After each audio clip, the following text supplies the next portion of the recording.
तो अभी हम यहाँ देख रहे थे रिप्लेस फंक्शन को। तो रिप्लेस के अंदर जब मैंने सिर्फ रिप्लेस लगाया था तो भी इसने क्या किया, जितनी ऑकरेंसेस थी सभी को चेंज किया। और रिप्लेस ऑल भी ऐसे ही काम कर रहा है, मतलब ये दोनों फंक्शन ऑलमोस्ट एक जैसे ही। लेकिन रिप्लेस फर्स्ट क्या कर रहा है, सिर्फ और सिर्फ पहली ऑकरेंस को चेंज कर रहा है, दूसरे को चेंज नहीं कर रहा। ओके, तो इस वे में आप क्या देख सकते हो, रिप्लेस और रिप्लेस फर्स्ट ऑप्शन देख सकते हो। तो मतलब रिप्लेस लिखो या रिप्लेस ऑल लिखो, दोनों काम एक ही कर रहे हैं। ओके, तो इस तरीके से आप इनको यूज करें। इसके अलावा आप लोगों को यहाँ पर अगला फंक्शन जो मिलता है वो मिलता है स्प्लिट फंक्शन। स्प्लिट फंक्शन क्या करता है, आपके पास जितनी भी बड़ी स्ट्रिंग हो, अगर आप उसको स्प्लिट करना चाहते हो वर्ड्स में, मतलब आपको क्या चाहिए, वर्ड्स का एरे चाहिए, एक ऐसा स्ट्रिंग का एरे जिसमें क्या हो, एक स्ट्रिंग स्प्लिट होकर आ जाए, तो आप क्या करोगे, स्प्लिट फंक्शन का यूज करो। अब देखो, अगर मान लीजिए हम स्प्लिट फंक्शन को लेते हैं, तो मैं S1 को क्या कर देती हूँ, स्प्लिट कर देती हूँ। तो स्प्लिट करते वक्त ना आपको ये बताना पड़ता है कि सेपरेटर कौन है। आपको वर्ड्स का एरे चाहिए, सेंटेंसेस का एरे चाहिए, तो सेंटेंसेस का चाहिए तो डॉट लगा देंगे भाई, जहां पे भी डॉट आ रहा है उसके बाद नया सेंटेंस शुरू हो जाएगा, राइट। और अगर स्पेस, अगर मेरे को वर्ड्स का एरे चाहिए तो मैं क्या दे दूंगी, सेपरेटर क्या दे दूंगी, स्पेस दे दूंगी, कि भाई जहां पे भी स्पेस मिले वहां से नया वर्ड। ओके, तो आपको क्या देना होता है, सेपरेटर बताना होता है। जैसे अगर डेट है तो डेट में सेपरेटर कौन हो गया, या तो डैश होगा या हैश होगा, मतलब डैश होगा या फिर स्लैश होगा, राइट। दोनों में से कोई एक चीज आएगी, तो जो भी सेपरेटर होता है वो बताना है आपको। तो अगर मैं यहाँ पर इसे यूज करती हूँ तो ये क्या करेगा, ये यहाँ पर मुझे एक नया एरे रिटर्न करेगा स्प्लिट का। और इस एरे में सारे के सारे वर्ड्स मैंने ये क्या किया, वर्ड वाइज स्प्लिट किया, क्योंकि स्पेस दे रखा है।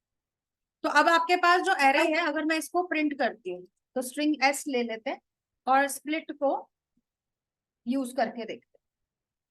ओके, तो यहाँ पर आपका स्प्लिट फंक्शन आ जाएगा और यहाँ पे आप इसको प्रिंट करके देख सकते हो और एस को देखोगे तो आपके पास जो भी स्ट्रिंग थी ना उसके अलग अलग वर्ड्स आपको दिख जाएंगे। ओके, तो मतलब हर जो वर्ड था वो अलग अलग एरे के इंडेक्स पे स्टोर हो गया। समझ में आया इतना? तो इस तरीके से आप इसे यूज कर सकते हो। तो यहाँ पर आपका क्या रहेगा, इस तरीके से स्प्लिट का जो वर्क है वो कंप्लीट हो जाएगा। इसके अलावा आप लोगों को यहाँ पर और क्या करना है, इसके अंदर हम क्या करेंगे, अगला फंक्शन लिखते हैं। तो एक स्टार्ट्स विद तो मैं बता ही चुकी हूँ आपको, starts with ends with, right. इसके बाद हमारा अगला फंक्शन आता है सब सीक्वेंस और सबस्ट्रिंग, ये भी हम कर चुके हैं। टू कैर एरे क्या करता है, ये भी वही काम करेगा आपका, बस ये क्या करेगा कि स्ट्रिंग का एरे नहीं देगा, कैरेक्टर का एरे दे देगा। मतलब हर एक कैरेक्टर को अलग अलग किस में डाल देगा, एरर वैल्यू पे डाल देगा, इंडेक्स पे डाल देगा। तो इसे कराने की जरूरत तो नहीं है। ऐसे ही टू लोअर और टू अपर क्या करता है, लोअर अपर केस में कन्वर्ट कर देता है वैल्यू को। अगर आपके पास यहाँ पर कोई भी वैल्यू है उसको स्ट्रिंग में कन्वर्ट करना है तो टू स्ट्रिंग लगा सकते। ट्रिम फंक्शन काम क्या करेगा, ट्रिम फंक्शन पहले और बाद के मतलब लीडिंग और ट्रेलिंग स्पेसेस को हटाएगा, बस ये व्हाइट स्पेस को नहीं हटाता। व्हाइट स्पेस कौन सा होता है, जो सेंटेंस के बीच में आता है उसको हम व्हाइट स्पेस बोलते हैं, तो उसे छोड़ देता है, पहले और बाद के जो एक्स्ट्रा स्पेस होते हैं उन्हें हटा देता है। ऐसे ही यहाँ पर आता है वैल्यू ऑफ फंक्शन। अब ये जो वैल्यू ऑफ फंक्शन है ना, ये एक स्टैटिक फंक्शन है, इसलिए जब यूज करोगे तो स्ट्रिंग क्लास के नाम से यूज करो। अब ये फंक्शन बहुत ही यूनिक और बहुत ही बढ़िया फंक्शन है और ये बहुत यूज भी होगा आपका।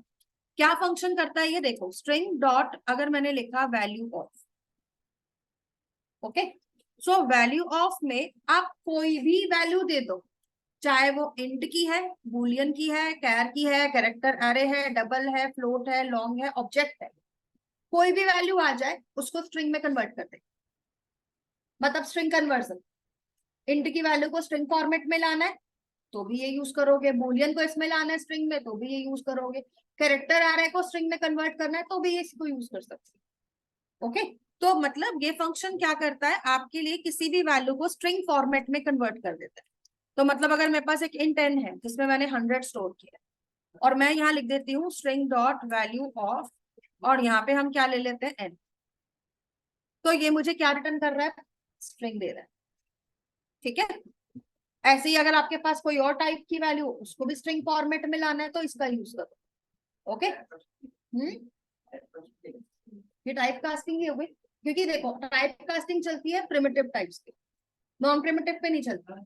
इसीलिए स्ट्रिंग ने क्या किया, फंक्शन दे दिए। ठीक है, तो अगर आपको किसी दूसरे को स्ट्रिंग में लाना है तो आप क्या करोगे, यहाँ पर इसका यूज कर लोगे। लेकिन अगर आपको स्ट्रिंग को दूसरे में ले जाना है तो आपको, मैंने याद है पार्सेंट का एक फंक्शन बताया था, तो जैसे वो था ना इंटीजर डॉट पार्सेंट, क्या कर रहा था, स्ट्रिंग को इंट में कन्वर्ट कर रहा था। ऐसे ही अगर फ्लोट आ जाए तो float dot parse float, double आ जाए तो double dot parse float double, तो ऐसे आप उनको यूज कर सकते हो।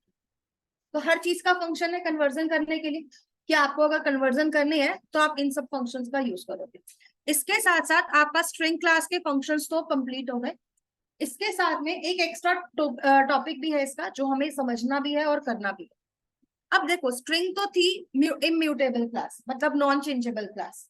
आपने देखा कि जितने भी फंक्शन हमने यूज किए वो सबके सब फंक्शन ऐसे फंक्शन थे जो कि नया स्ट्रिंग रिटर्न करते थे, ओरिजिनल स्ट्रिंग को कुछ नहीं कर रहे थे, राइट। तो हमें अगर क्या लिखना है यहाँ पर, हमें इसकी दूसरी क्लासेस को भी देखना है। तो जावा हमें कुछ क्लासेस और भी देता है, जिसमें से एक होती है string buffer class. String buffer काम क्या करती है, देखो स्ट्रिंग बफर का काम होता है कि ये भी एक स्ट्रिंग की तरह ही काम करती है। जैसे स्ट्रिंग होती है ना, जैसे उसका ऑब्जेक्ट बनता है, ऐसे स्ट्रिंग बफर का भी बनता है। ये भी वही काम करेगी, मतलब सारे फंक्शन जितने स्ट्रिंग के हैं वो इस पे भी चलेंगे। बट फर्क क्या है कि ये एक म्यूटेबल क्लास है, मतलब मॉडिफाइबल क्लास। अगर आप स्ट्रिंग में डायरेक्टली कुछ चेंजेस कराना चाहते हो बिना नई स्ट्रिंग बनाए, तो आप कर सकते हो। ओके, तो अगर मैं इसका यूज करती हूँ तो स्ट्रिंग बफर क्लास जो है ये दो फायदे देती है। एक तो ये म्यूटेबल है, मॉडिफाइबल है। दूसरा ये सिंक्रोनाइज्ड है, मतलब सिंक्रोनाइजेशन का यूज करती है। सिंक्रोनाइजेशन का मतलब होता है जब आप मल्टी थ्रेडिंग यूज करते हो तो सिंगल थ्रेडेड में रहती है, मतलब अगर एक थ्रेड इसको यूज कर रही है तो दूसरी इसको यूज नहीं कर पाएगी। तो अगर आप स्ट्रिंग बफर क्लास को लेते हो तो इसके खुद के भी बहुत से फंक्शंस हैं, जैसे अपेंड है जो ये नई वैल्यू ऐड करवा देगा, इंसर्ट आपसे वैल्यू इंसर्ट कराएगा, डिलीट करवाना है स्ट्रिंग में से कोई पार्ट तो डिलीट करा सकते हो, रिवर्स करना है तो रिवर्स भी कर सकते हो। तो ये सारे के सारे फंक्शंस किसके हैं, स्ट्रिंग बफर। अब अगर मान लीजिए आप यहाँ पर आते हैं और एक नई क्लास ले लेते हैं, इसका नाम हम दे देते हैं स्ट्रिंग बफर डेमो।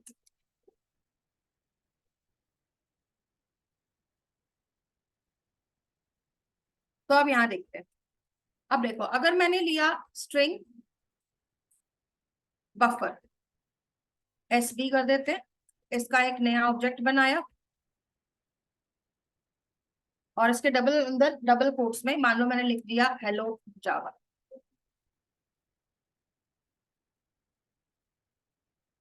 तो ये एक नई स्ट्रिंग बनाएगा। अगर आप चाहो तो आप इसको प्रिंट करके देख सकते हो। एसबी की जो वैल्यू है वो यहाँ पर तो आई जाएगी, तो मतलब देखने में बिल्कुल स्ट्रिंग जैसी। ठीक है, अब यहाँ पर हमने क्या किया, अगर मैं चाह रही थी कि यार हेलो जावा के साथ साथ ना कुछ और भी लिखवाया जाए, तो ऐसे मैंने क्या लिखा, एस बी डॉट अपेंड। अब अपेंड फंक्शन देखो कितना सारा ओवरलोड हो रखा है, कि यहाँ पर आप एक बुलियन कैर कैरेक्टर आ रहे, char sequence, double float, int, long, object, string, string buffer का कोई दूसरा ऑब्जेक्ट है, कैरेक्टर एरे में से ऑफसेट और लेंथ, मतलब आप इसको कितना भी ले सकते हो, कितने सारे इसके ऑप्शन। ठीक है, तो आप इनमें से किसी को भी यूज कर सकते हो। तो अगर आप यहाँ पर क्या करते हैं, इसको अपेंड करवा रहे हैं, तो मान लो मैंने कहा कि ठीक है अपेंड करना है, मतलब एक इसी स्ट्रिंग में एक नया वर्ड या एक नया लाइन ऐड करना है।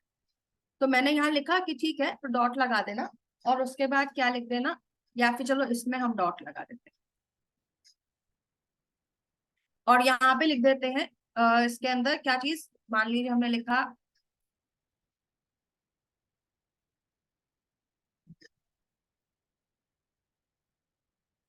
ठीक है,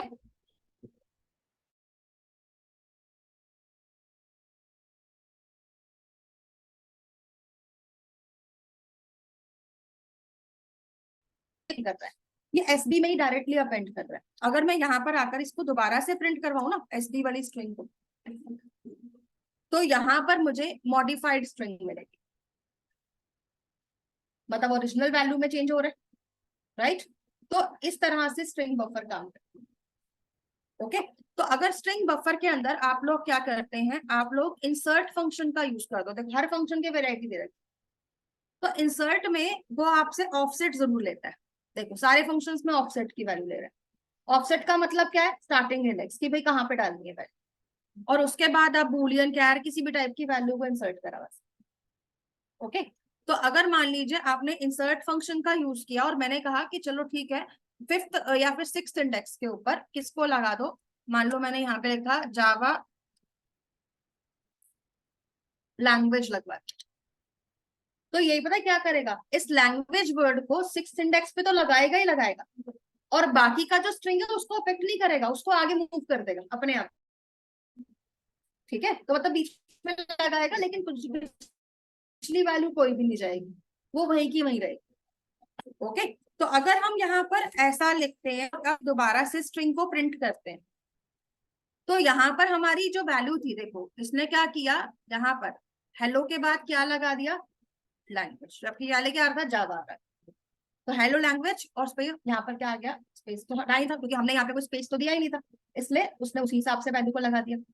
अगर मैं यहाँ पर इसमें क्या करती, स्पेस लगा दे, तो अब ये ऐसा आता।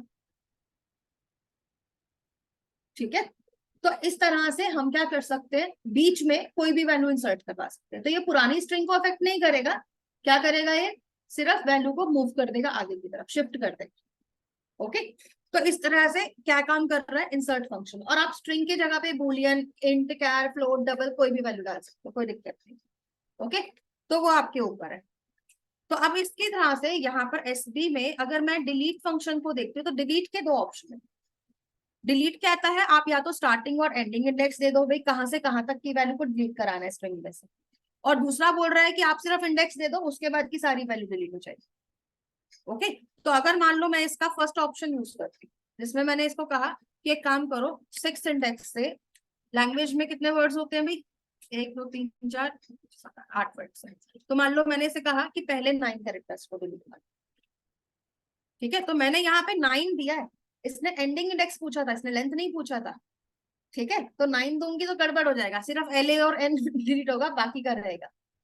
तो यहाँ पे क्या करना है, हमारे को एंडिंग इंडेक्स देना है, तो 6 से हम शुरू कर रहे थे, 6 में 9 प्लस कर देंगे तो कितना आ गया, 15। तो यहाँ पे हम इसमें से ये वर्ड को डिलीट कराते हैं और फिर से इसको प्रिंट करते हैं। तो अब देखो हेलो के बाद से लैंग्वेज हट गया अपने आप, राइट, तो मतलब स्ट्रिंग को हम मॉडिफाई कर रहे हैं, उसमें नई वैल्यू लगा भी रहे हैं, लास्ट में भी अपेंड कर रहे हैं और डिलीट भी कर पा रहे हैं। ये सारा काम हमारा पॉसिबल है किसकी हेल्प से, स्ट्रिंग बफर की हेल्प से। स्ट्रिंग बफर के साथ साथ में यहाँ पे हमने लिखा, मान लो मुझे इस पूरी की पूरी स्ट्रिंग को क्या करना है, रिवर्स करना है, तो रिवर्स फंक्शन क्या करेगा, पूरी स्ट्रिंग को रिवर्स फॉर्म में डाल देगा। अब अगर हम इसको रन करें तो स्ट्रिंग आपके पास क्या आ गई, रिवर्स फॉर्म में। ओके, क्लियर है यहाँ तक सभी को। इसकी दो ऑप्शन हमारी और बची हुई है, स्ट्रिंग बिल्डर और स्ट्रिंग टोकनाइजर, वो मैं आपको कल की क्लास में कराऊँ। अभी आप लोगों की मैं क्लास यहाँ पे ओवर तो कर रही हूँ, लेकिन उससे पहले मैं आप लोगों को क्या दे रही हूँ, असाइनमेंट दे रही हूँ, as I told you.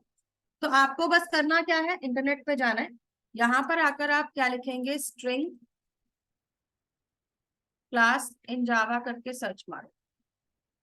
Okay, यहाँ पर आपकी जो स्ट्रिंग क्लास है, ये वेबसाइट दिख रहा है जावा टी पॉइंट, इस पे जाना है। मैं इनका एक आपको ना इंटरव्यू क्वेश्चंस का सेट दे दूँ, तो यहाँ पर आपको क्या करना है, जावा स्ट्रिंग फैक्ट्स दिख रहा है ऑप्शन साइड पर, इस पे क्लिक करना है। यहाँ पर आपको फैक्ट एंड इंटरव्यू क्वेश्चंस दिखेंगे, सारे के सारे फंक्शन स्ट्रिंग बेस्ड है, आपको सारे फंक्शंस बनाने हैं खुद से, प्रोग्राम्स बनाने हैं। ठीक है, तो ये जितने भी प्रोग्राम्स हैं, यहाँ पर कितने प्रोग्राम्स हैं एक बार देख लें भाई, वैसे तो देखो 27 प्रोग्राम है, तो 27 में से मैं ये नहीं कहूंगी कि 27 के 27 आज ही करो, ठीक है, आज का दिन भी ले लो और कल का दिन भी ले लो, लेकिन परसों तक इसको कंप्लीट कर लीजिए। ओके, तो क्योंकि जितने भी प्रोग्राम्स आपको दिख रखे हैं ना यहाँ पर, सारे के सारे लॉजिकल क्वेश्चंस, जो कि यूजुअली हमारे प्रोजेक्ट्स में यूज होने वाली चीज है, इसीलिए मैं आपको यहाँ से दे रही हूँ क्योंकि मुझे ये क्वेश्चंस काफी यूजफुल लगे थे। तो दैट्स व्हाई मैं आप लोगों को दे रही हूँ। जैसे देखो यहाँ पे लिखा how to swap two strings variables without third variable, ऐसे ही how to remove a particular character from a string, Java program to count the number of words in a string. ठीक है, ऐसे ही था Java program to check whether one string is a rotation of another और not. Rotation मतलब रिवर्स। Java program to remove all white spaces from a string. ठीक है, ऐसे ही यहाँ पर आपको काफी मिलेंगे duplicate characters in a string को अगर आपको रिमूव करना है। How to convert string to integer and integer to string in Java. Let's see Java program to check whether two strings are anagram और नॉट। एनाग्राम पता है क्या होता है? जैसे कि लैंग्वेज वर्ड है, लैंग्वेज वर्ड में जितने भी कैरेक्टर्स आ रहे हैं उन सबको आगे पीछे अगर कर लिया जाए तो एक नया वर्ड फॉर्म हो जाए। कोई नया कैरेक्टर ऐड नहीं करना है, सिर्फ वही सेट ऑफ कैरेक्टर्स उसमें भी होना चाहिए और इसमें भी होना चाहिए। तो इसका लॉजिक सोचना कैसे बनेगा। ठीक है, ऐसे ही यहाँ पर आपको ये सारे क्वेश्चंस मिलेंगे। देखो इसमें इसने रिवर्स किया हुआ है, लेकिन इसने क्या किया, रिवर्स नहीं किया, सॉरी, इसने क्या किया है, टॉगल केस किया है। पहले कैरेक्टर को स्मॉल रखा है हर वर्ड के और बाकी सबको कैपिटल करा है। इसमें सबस्ट्रिंग और लोअर अपर वाला दोनों यूज हो। ओके, ऐसे ही यहाँ पर आप लोग और लॉजिक देख सकते हो। ठीक है, तो ये जितने लॉजिक्स हैं सारे के सारे आपको कल की क्लास तक, परसों तक कंप्लीट करते हैं। तो आधे आज कर लेना, आधे कल कर लेना। जिसको जिस भी क्वेश्चन में डाउट लगता है मुझे एक बार बता देना, कल मैं हेल्प कर दूंगी बनाने। ओके, तो आज की क्लास यहीं पे ओवर करते हैं, नेक्स्ट क्लास में इसको कंटिन्यू करेंगे। ओके प्रखर, जल्दी से एरर दिखाओ, कौन सा वाला एरर है आपका। बाकी क्लास ओवर है। ठीक है, सिर्फ अभी जिसने जेडीबीसी वाली क्लास जो हमारी चल रही है अगर वो लेनी है तो बैठ सकते हैं, जिसका नहीं लेनी वो जा सकते हैं।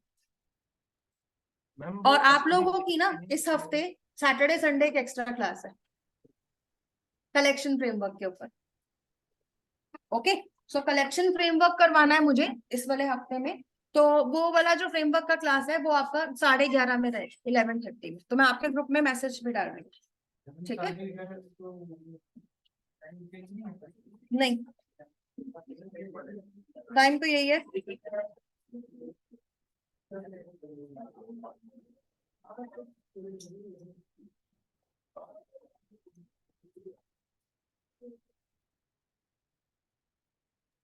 हेलो मैम, स्क्रीन शेयर करूँगा मैम।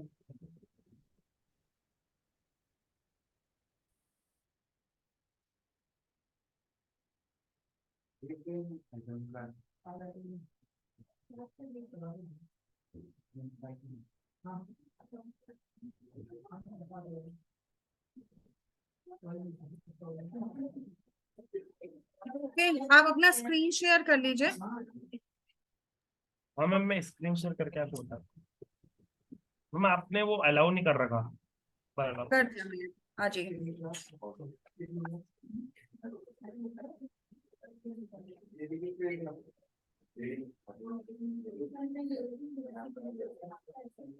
मैम ये रहा मैम, ये एरर आ रही है मैम, पता नहीं।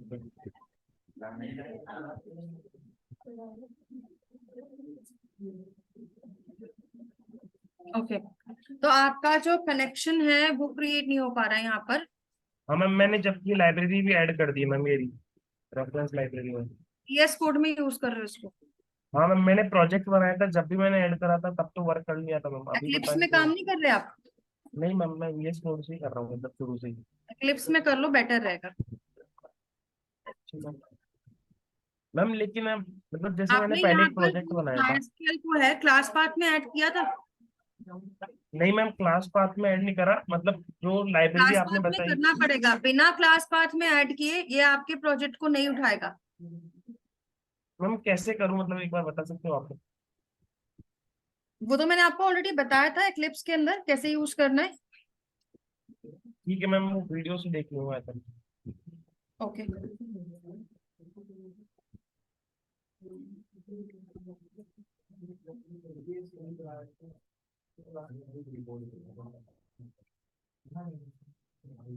ओके एवरीवन, एक बार ना आप लोग सभी दोबारा से ज्वाइन कर लीजिएगा क्योंकि इसका टाइम थोड़ा सा कम रहेगा। ठीक है, तो ऑनलाइन स्टूडेंट्स एक बार दोबारा से ज्वाइन कर लीजिए।